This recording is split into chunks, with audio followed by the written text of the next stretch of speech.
اهلا وسهلا البنات، لاباس عليكم؟ نتمنى تكونوا بصحه جيده حبيباتي، وتكونوا باحوال طيبه، وتكون 5 ان شاء الله، وتكونوا باحسن حله. اليوم فيديو جديد، وصفه جديده. بطبيعه الحال بما اننا في موسم ديال هذا البرد هذا، صراحه كلشي ما كاينش شي واحد كتسولو ما كتلقاش في، يعني ضروري شي واحد في الدار فيه الزكام هذا الروح هذا وهذه السعله هذه والكحه كيف ما كتلاحظوا، خصوصا الوليدات الصغار مع هذا الجو هذا. صراحه انا هاد الوصفه هذه خصيصا دابا راني دا غنصاوبها لولدي، وقلت علاش لا ما نبارطاجيهاش مع البنات، لانه انا وليت انا في هذا الروح هذا.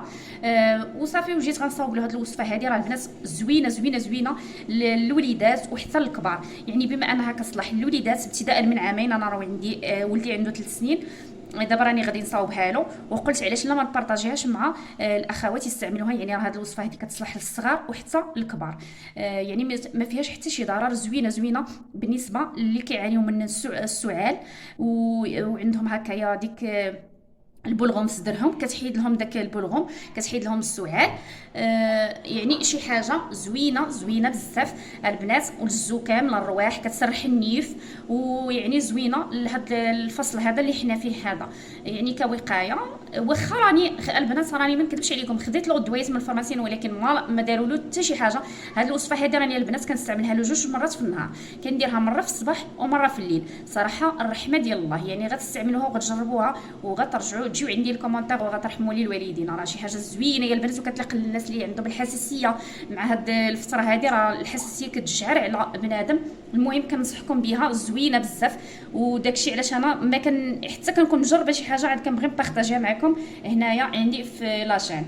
المهم غنبداو على بركه الله. شنو غنحتاجوا البنات في هذه الوصفه هذه؟ غنحتاجوا الحامض اللي هي السيترون، وغنحتاجوا العسل البنات الحره اللي ما مسوفراش عندها البنات، راه كتباع في المتاجر الكبرى بحال مرجان، بحال المهم اي دوك المحلات الكبرى راه كيتباع فيهم عسل ذو نوعيه، ذو جوده عاليه، ولا في دوك التعاونيات. المهم خذوا هكايا قريعه ديال العسل، خليوها عندكم في الدار غير هكايا الدواء.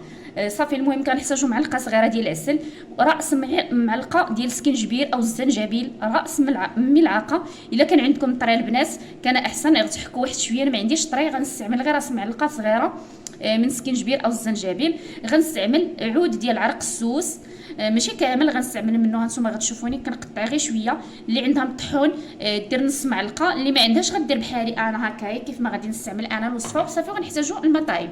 غادي كما قلت لكم غندير سكنجبير، غندير العسله البنات، غادي ندير العود ديال عرق السوس. صافي غنقطعو بحال هذا الشكل هذا، كنقطعو انا غير بالموس، راه هو كيتطحن البنات عند العطار او العشاب. غندير هكايا 3 ديال الطريفات ولا 4. الحامضه البنات انا راني ديجا مقطعه وحده مع كيف ما قلت لكم درت لولدي. غادي نحتاجو غير طريف قد هكايا، غادي نعصرو بهذه الطريقه هذه. غادي نعصر الحامض وغادي نرمي هاد الطريف هذا اللي درت، غادي نرميه هكايا في الكاس. صافي. وغادي نخوي عليه الماء طايب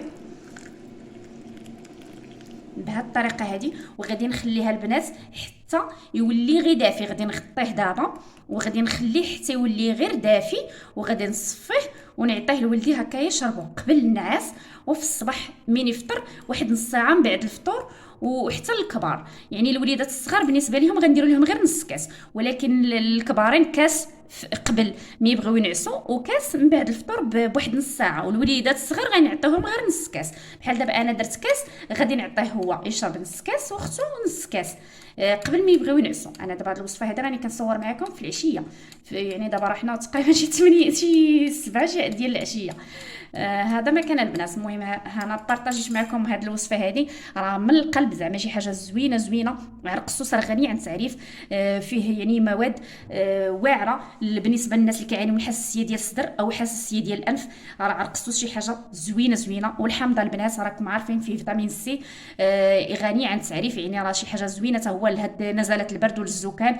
الزنجبيل يعني بلا ما نبقى نشكر لكم في هذه الوصفه هذه، راكم عارفين كل حاجه ليش كتليق. العسل راه شفاء لكل داء، يعني راه هاد الوصفه كامله متكامله بالنسبه للناس اللي كيعانيو كيف ما قلت لكم الزكام من السعال، اللي عنده هكايا الحساسيه في نيفون، حساسيه في الصدر. الوليدات هكا كينقي لهم صدرهم حاشاكم اعزكم الله من ديك التنخيمه اللي كتكون. المهم جربوا الوصفه وردوا عليا الخبر ان شاء الله، ولا يشافي الجميع. وبارطاجيوها مع الاهل والاصدقاء في وسائل التواصل الاجتماعي باش تعم الفائده. وما تبخلوش عليا حبيباتي باللايك، راكم كتنساو ليا اللايك. هبطوا دابا ديروا ليا اللايك، الله يجازيكم بخير.